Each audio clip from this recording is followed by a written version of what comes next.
don't know how shaky this will be. I don't know the audio, but I'm gonna try this, see how it works. So right now I'm heading home to basically switch out my Celica back with my Expedition. I don't want to do this just yet, but I'm going to. Just for the fact that this thing is a daily driver. I love it, but actually let me turn on the AC. It is fun. It's so much fun to drive, but there's a couple things that's wrong with it that just make it so I don't want to drive it yet, at least as a daily driver. So reason one is low speeds right now.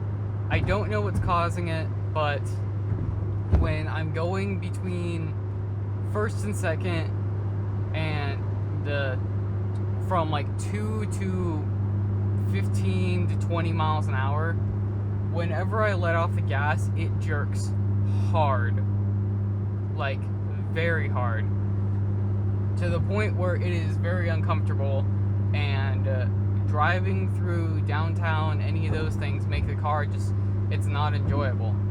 And as a commute to work, I take the interstate every single day. It is perfect on the interstate. It's so much fun on the interstate. But I also have things I have to do throughout the weeks. I have to go get groceries. I have to go get cat food. We got a new apartment, so I'm getting furniture every couple weeks. And for those more back road types of drives where I'm getting to those places, because where I live right now, everything's right next to each other, and it's really nice, but you're usually stuck between 25 to 45 miles an hour. It's also very much stop and go traffic. I am in a busy part of my city, where I live at least. Reason number two is some of the things that I still don't have fixed on this car make it also very unenjoyable to drive. The exhaust currently is being held up by a coat hanger.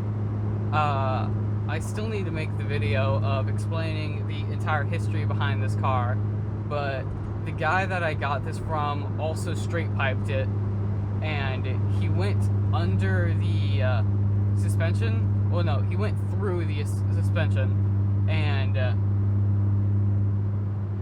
it got bent at one point, and he didn't use any of the OEM locations to mount it, and it ended up falling off. So when it fell, we just decided to say screw it and try to hang it up until I get another exhaust. Well, I got another exhaust, but I did not realize the guy also cut off the flange that meets the mid-pipe to the exhaust, so I can't hook up my stock exhaust on it. Also, the fuel gauge and none of the dash lights work. The fuel gauge always reads at 100%, and this was our fault when we were trying to fix the wiring. We ended up breaking it even more. Yeah, those don't work, make it so it's harder to drive at night because I don't know what speed I'm going, and I just have to fill up my car every week hoping I don't go empty.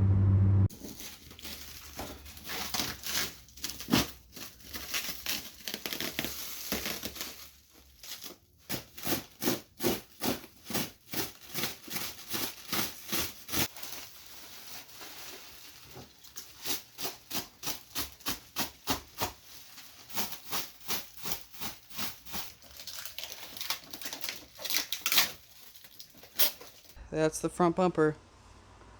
I'm gonna quickly try to put it on. It's not gonna stay on just because I want to get it painted, color matched, of course. Still need to fix this grate down here. As you can see, it's missing one. I have one, just one of the pieces broke off on the top, and I do not know how to actually secure it on the bottom, so I have to figure out that. Now you can see me struggle to put this thing on.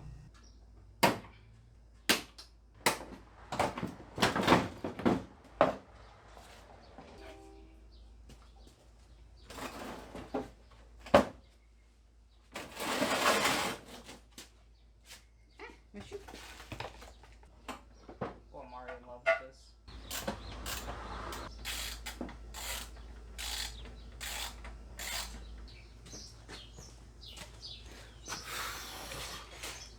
there's the new front bumper on. So yeah, some of the other things keeping me from daily driving this is there is no there's no sound system.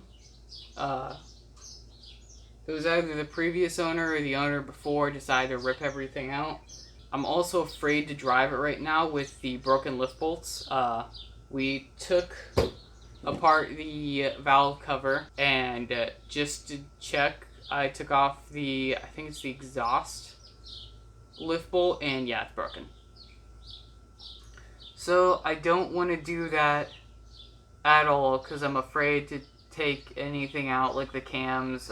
I don't want to reset the timing chain tensioner.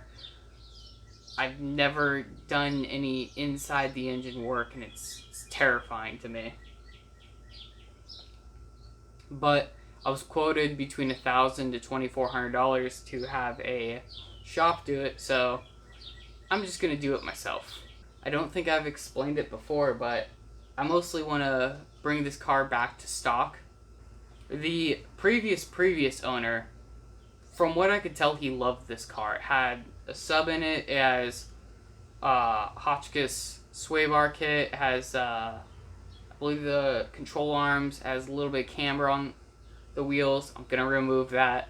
It has the hood for the 1ZZ engine that's supercharged. I don't hate this hood, but I don't really like it either, and I feel like someone might have a better time with it than I would, since it's for the 1ZZ, and I have a 2ZZ in here. It's for the 1ZZ supercharged, so the supercharger can clear the hood.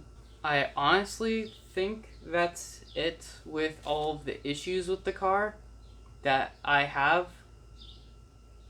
If I have any other issues, I'll just like put a little bar above me of text of what else I don't like. I'm still trying to do the video of explaining the car's past, my past with it, all the issues that I've run into, and why I'm doing everything I am now to it. But I think that's it. Thank you for watching. If you like the videos, please like. If you feel like subscribing, please do that too. And yeah, thank you.